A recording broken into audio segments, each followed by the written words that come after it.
you, Chairman. First of all, I would like to thank the organization committee for inviting us and making this joint session of the Hellenic and German Society possible, and especially Professor Yanukas for the invitation. So we're going to talk about surgeon-modified and off-the-shelf stent grafts for complex aortic aneurysms.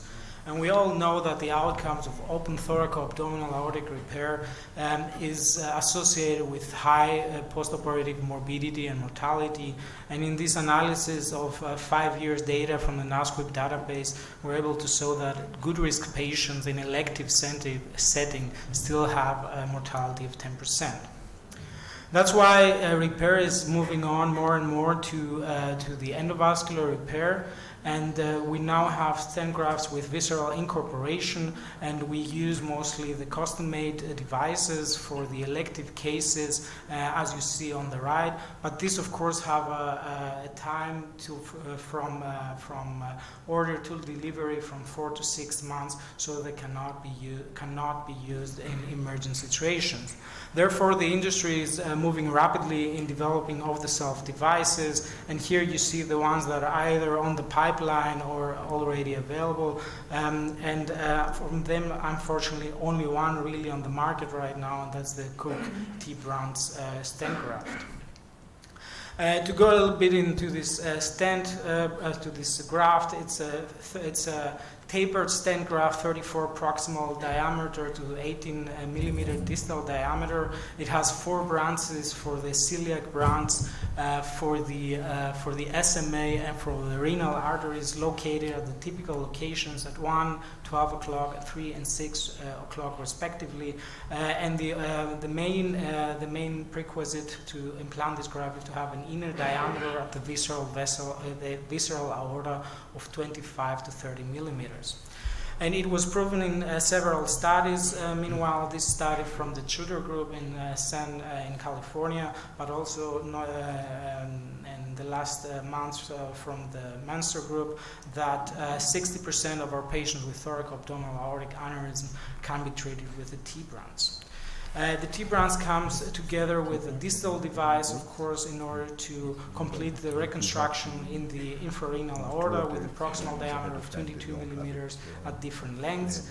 And once you have completed the implantation of the main stent graft, you close the groins, you restore flow to the legs and the iliac arteries, and move to an axillary approach. We always use a through-and-through wire from axillary to the femoral, 0.14-inch wire, in order to stabilize our sheath in the thoracic aorta and accommodate better our bridging stents into the target vessels. And here you see how it looks like after the stent grafts. The bridging stents have been implanted, the SMA, the celiac trunk, right and left renal artery. And into the branch design, the celiac and SMA have a diameter of 8 millimeter branches. The renals have a 6 millimeter branch at the length of approximately 2 centimeters. And it is planned to land the graft always approximately 2 centimeters, 1 to 2 centimeters above the target vessel. And using the distal and proximal radial pick markers, the gold markers that are on the graft, you cannulate the branch and then move on to cannulate the target vessel and bring in the bridging stent. This is a patient with a type 3 thoracoabdominal aortic aneurysm that presented in our hospital, and unfortunately the video is not running. He was treated with a T-Brands and with incorporation of all renal visceral vessels, and could be successfully treated.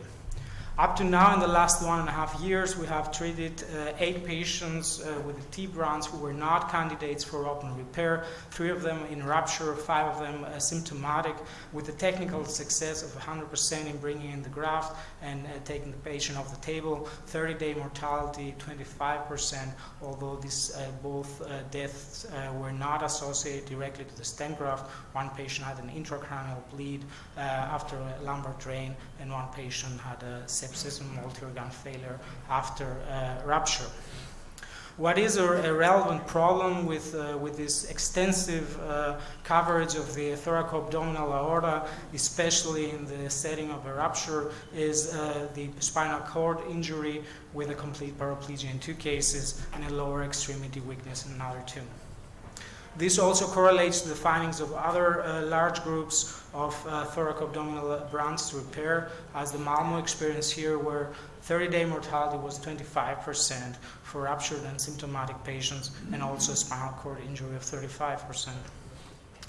Another option, if you move down to the abdominal, complex abdominal aortic aneurysms, will be apparently the off-the-shelf-P branch from Cook, with 3 fenestrations for the renals and the SMA and a scalp for the celiac trunk. And the benefit of this graft are the pivotal fenestrations of the renal arteries that allow more variation in treating anatomies of the renal vessels. However, this graft is not yet CE marked, so we don't really have a graft right now that we can use as a fenestrated graft. And nevertheless, we still get quite often such patients. The patient's 87-year-old, juxtarenal aneurysm, abdominal pain, tenderness on aneurysm palpation. You want to treat this patient, but he has a 3-vessel coronary disease, COPD Gold 3, and a bad frailty status, so he's not really a candidate for an open repair. And of course, my friend Dr. Donas from Münster and his representative here at Pituyas will say that it's a good patient for snorkel. But this is not the practice in our institution, and we prefer to do surgeon-modified endografts. It's a technique that has been developed over the past years in the US, and we also had during my fellowship there the experience with 12 patients with very good results. We have developed this technique also in Hamburg, and we use it quite often in such patients. And in the meanwhile, we do it this way. We do the holes with ophthalmic cautery in the graft, back table. We reinforce with a radio-PEG wire. This is the wire, the stent graft with the fenestrations when it's completed. But of course, you still need a constraining wire in order to be able to rotate and align the graft to the fenestrations to the target vessels during the operation. That's why we extract the top cuff safety wire of the bifurcated graft, reroute it into the prosthesis, and use this as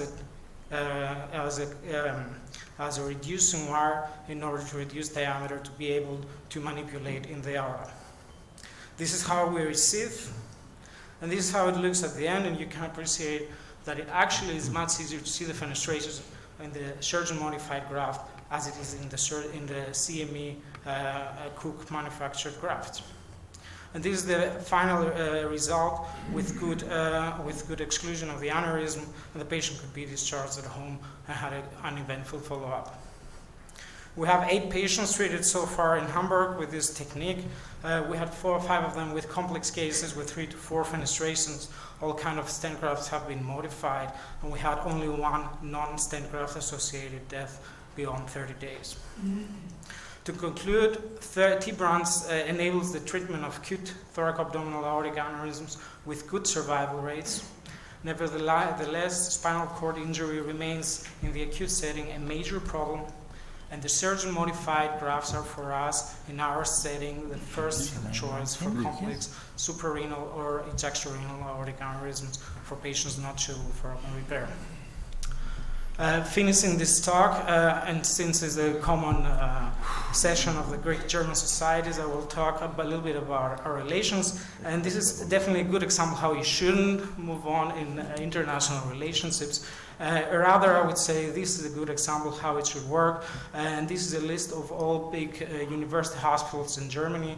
And these are the Greek colleagues that work there, I think doing an excellent job in promoting cooperation between Greek and German vascular surgery societies. Thank you.